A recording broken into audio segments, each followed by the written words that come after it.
நடிகரும் தமிழக வெற்றிக் கழகத்தின் தலைவருமான திரு விஜய் அவர்கள் தனது கட்சியின் கொள்கை என்று எதை சொல்கின்றாரோ மற்றும் அந்த கொள்கையை மக்களிடையே பரப்புவதற்காக எப்படிப்பட்ட நடைமுறைகளை அவர் மேற்கொண்டு வருகின்றாரோ இவற்றையெல்லாம் பார்த்தால் நகைப்புக்குத்தான் இடமாக இருக்கின்றன, சிரிப்புத்தான் வருகின்றது ஐயா என்று சொல்ல வேண்டும். கொள்கை என்கின்ற கோணத்திலே இருந்து பார்த்தால் தனது கொள்கை என்ன என்பதை பற்றிய அடிப்படை புரிதலே அவருக்கு இல்லை என்றுதான் சொல்ல தோன்றுகின்றது. நீங்களும் கவனித்திருப்பீர்கள், இங்கே இருந்து கொஞ்சம், அங்கே இருந்து கொஞ்சம், நடுவில் இருந்து கொஞ்சம், வேறு இன்னொரு கட்சியிலே இருந்து கொஞ்சம் என்று ஒரு பெரிய அவியலையே மக்கள் முன் வைத்திருக்கின்றார் விஜய். அரசியல் செய்ய போகின்றாரோ இல்லையோ, அவியல் நன்றாக செய்துவிட்டார். தன்னுடைய கூட்டங்களிலே ஈவேராவை ஒரு பக்கம் வைக்கின்றார், காமராஜரை ஒரு பக்கம் வைக்கின்றார், இவ்வாறு தனக்கு தெரிந்த தலைவர்களை எல்லாம் வைத்து விடுகின்றார். இப்படி அவர் வைப்பதன் நோக்கம் அந்தந்த தலைவரை பின்பற்றுபவர்களை தன் பக்கம் இழுத்து கொள்ள வேண்டும் என்பது தானே தவிர அந்த தலைவரின் கொள்கை என்று எதுவும் இல்லை. ஏனென்றால் இவருடைய தலைவர்கள், இவர் தலைவர்களாக யாரை சுட்டி காட்டுகின்றாரோ அவர்கள் அவ்வளவு தூரம் கொள்கையிலே முரண்பட்டவர்கள். எனவே கொள்கையை பற்றிய ஒரு பெரும் குழப்பம், தெளிவின்மை அவருடைய மனத்திலேயும் இருக்கின்றது. திராவிடமும் தமிழ் தேசியமும் இரண்டு கண்கள், என்னுடைய இரண்டு கண்கள் என்று அவர் பேசியிருக்கின்றார். சிரிப்புத்தான் வருகிறதையா என்று ஏற்கனவே ஏன் கூறினேன் என்றால் இதனால்தான். திராவிடமும் தமிழ் தேசியமும் ஒன்றுக்கொன்று முற்றிலும் வேறுபட்டவை. ஒன்று கிழக்கு நோக்கி பார்க்கின்றது என்றால் இன்னொன்று மேற்கு நோக்கி பார்க்கின்றது. சொல்லப்போனால் தமிழ் தேசியம் என்கின்ற ஒன்றே திராவிட சித்தாந்தத்துக்கு எதிராக கிளம்பினது தான். திராவிடத்துக்கு எதிராகத்தான் சித்தாந்த ரீதியிலே, கொள்கை ரீதியிலே தமிழ் தேசியம் என்கின்ற கோட்பாட்டுக்கு இடம் கிடைக்கின்றது. ஏனென்றால் திராவிடம் என்பது தமிழ்நாட்டை தாண்டிய, தமிழ்நாட்டை விடவும் மிகவும் அதிகமான ஒரு பரந்த நிலப்பரப்பை தன்னுடையதாக கொண்டு தமிழ் மொழியையும் தமிழ் நிலத்தையும் அதற்குள்ளே கொண்டு வந்து திராவிடம் என்கின்ற ஒரு பொதுவான கொள்கையை உருவாக்குகின்றது. அது அப்படிப்பட்ட ஒரு பொதுப்படுத்துதல் தமிழ் என்கின்ற மொழியையும் தமிழகம் என்கின்ற நிலப்பரப்பையும் இந்த இரண்டிற்குமான தனிப்பட்ட அடையாளங்களையும் நீர்த்து போகச் செய்கின்றது. சுருக்கமாக சொன்னால் திராவிட அடையாளம் தமிழ் அடையாளத்தை மறைக்கிறது, ஒதுக்குகின்றது, புறம் தள்ளி விடுகின்றது. இப்படிப்பட்ட ஒரு போக்கை எதிர்த்துத்தான் தமிழ் தேசியம் கிளம்பியது. மாப்போசி போன்றவர்களும் கிளம்பினார்கள். அவர்கள் தேசியத்துக்கு எதிரானவர்கள் அல்ல, ஆனால் இந்த திராவிட கொள்கைக்கு எதிரானவர்கள். இந்த அடிப்படை புரிதல் கூட இல்லாமல் திரு விஜய் அவர்கள் திராவிடமும் தமிழ் தேசியமும் என்னுடைய இரண்டு கண்கள் என்கின்றார். இதன் மூலம் திமுக, அதிமுக, சீமானுடைய நான் தமிழர் கட்சி என்று இந்த கட்சிகளை சேர்ந்தவர்களையெல்லாம் கூட தன்னுடைய கட்சிக்குள்ளே, தன்னுடைய வட்டத்திலே கொண்டு வந்து விடலாம் என்று இவர் நினைக்கின்றார்.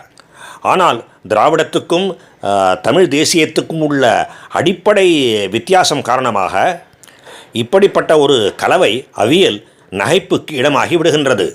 இதை பற்றி பேசுகையிலே பாஜக தலைவர்களிலே ஒருவரான திரு அஸ்வத்தாமன் அவர்கள் அருமையாக கிண்டல் செய்திருக்கின்றார். திராவிடமும் தமிழ் தேசியமும் இரண்டு கண்கள் என்றால் பிறகு நாடு தழுவிய தேசியம் என்ன அவருடைய மூக்கா என்று கிண்டல் பண்ணியிருக்கின்றார். இனிவே, ஒரு மனிதனுடைய ஒரு கண் கிழக்கு நோக்கி பார்க்கும், இன்னொரு கண் மேற்கு நோக்கி பார்க்கும் என்பதை ஏற்றுக்கொண்டால்தான் இவருடைய இந்த கோட்பாட்டை, இந்த அவியலை ஏற்றுக்கொள்ள முடியும். அது நடக்கப் போவது இல்லை. எனவே இந்த கோட்பாட்டை ஏற்கவே முடியாது. அடிப்படையிலேயே தவறான ஒரு வாதம் இது. ஆக விஜய் அவர்களுக்கு கொள்கை அளவிலே ஒரு பெரும் குழப்பம், பெரும் தடுமாற்றம், பெரும் தெளிவின்மை. புதியதாகவோ அல்லது பழையதை மெருகேற்றியோ ஒரு கருத்தியல், ஒரு புதிய கருத்தியல் என்பது இவரிடம் இல்லவே இல்லை. ஆனால் இங்கே ஒரு கேள்வி எழுகின்றது. அரசியல் கட்சிகள் எல்லாமே கருத்தியலைத்தான் அடிப்படையாக கொண்டிருக்கின்றனவா? அதற்காகத்தான் மக்கள் வாக்களிக்கின்றார்களா என்பதுதான் அந்த கேள்வி. அப்படி இல்லை என்பது உண்மைதான். அதாவது பொதுமக்கள் அரசியல் கட்சிகளை கருத்தியல் என்கின்ற ஒரே ஒரு கோணத்திலே இருந்து மட்டுமே பார்ப்பதில்லை. மற்ற கொள்கைகள், அவற்றை செயல்படுத்துவதற்கான செயல் திட்டம், அஜெண்டா, அதற்காக அந்த கட்சியின் தலைவர்கள் முன்னெடுக்கின்ற அரசியல் நடைமுறைகள் என்று பலவற்றையும் கவனிக்கின்றார்கள். ஆனால் அந்த கோணத்திலே இருந்து பார்த்தாலும் விஜய் அவர்களின் நடவடிக்கைகளை, அரசியல் முன்னெடுப்புகளை ஒரு சிறிதும் வலிமையானவை என்று கூற முடியவில்லை. அவருக்கு கூட்டம் வருகின்றது என்பது உண்மைதான். அதுவும் இவர் பணம் கொடுக்காமல் தானாக வருகின்ற கூட்டமாகத்தான் இருக்கின்றது. தொண்டர்களை அழைத்து வருவதற்கு வண்டி வாகனங்களை, பேருந்துகளை எல்லாம் இவர் ஏற்பாடு செய்கின்றார். ஆனால் அது அத்துடன் இருக்கின்றது. யாருக்கும் பணம் கொடுப்பதாக தெரியவில்லை, உணவு கூட அளிப்பதாக தெரியவில்லை. குவார்ட்டர், கோழி பிரியாணி, 200 ரூபாய் என்கின்ற கல்ச்சர், நடைமுறை பழக்கங்கள் இவரிடத்திலோ, இவருடைய கட்சியிலோ, இவருடைய தொண்டர்களிடத்திலோ இல்லை. எங்கிருந்து எல்லாமோ வருகின்ற இவருடைய தொண்டர்களுக்கு இவர் உணவு கூட அளிப்பதில்லை என்பது என்னுடைய பார்வையிலே ஒரு குறையாகத்தான் தெரிகின்றது.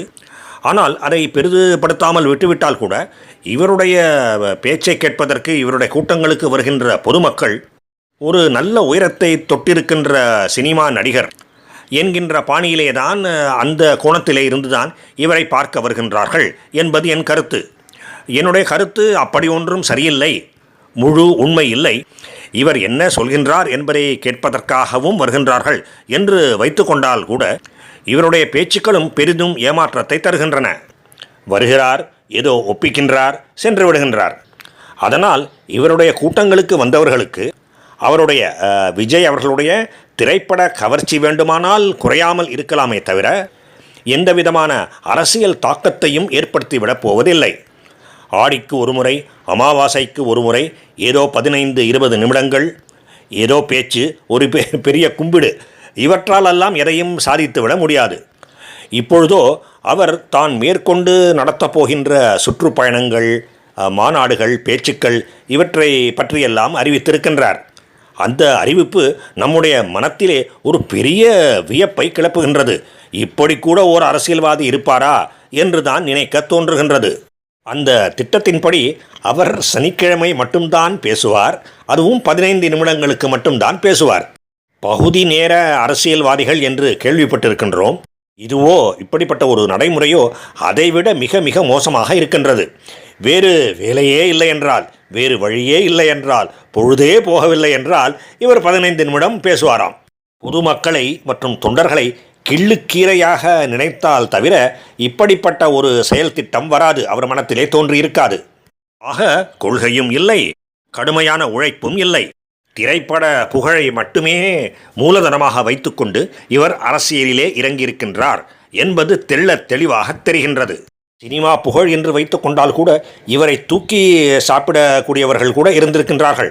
எம்ஜிஆர் அவர்கள், NTR அவர்கள், ஓரளவு ஜெயலலிதா அவர்கள், அவர்கள் எல்லோருமே கடுமையாக உழைத்தார்கள் என்பதை நாம் மறந்துவிடக்கூடாது. அரசியலிலே வெற்றி பெறுவதற்கு அப்படிப்பட்ட கடின உழைப்பு தேவைப்படுகின்றது. இதெல்லாம் விஜய்க்கு தெரியவில்லை அல்லது மறந்துவிட்டார். இப்படிப்பட்ட மனநிலையை வைத்துக்கொண்டு திரைப்பட கவர்ச்சியையே, திரைப்பட புகழையே மூலதனமாக வைத்துக்கொண்டு யாருமே அரசியல் களத்திலே வெற்றி கண்டு விட முடியாது, விஜய் அவர்கள் உட்பட. மேலும் அடிப்படையிலேயே பிரச்சனைகள் இருப்பதால் இவர் மாறப்போவதில்லை, முன்னேறப் போவதில்லை என்பதை உறுதியாக சொல்லிவிடலாம். கூட்டம் கூடும், இவரை பார்ப்பதற்கு பெரும் அளவிலே மக்கள் பெரிதும் விரும்புவார்கள். ஆனால் அந்த கூட்டமெல்லாம் ஓட்டாகாது.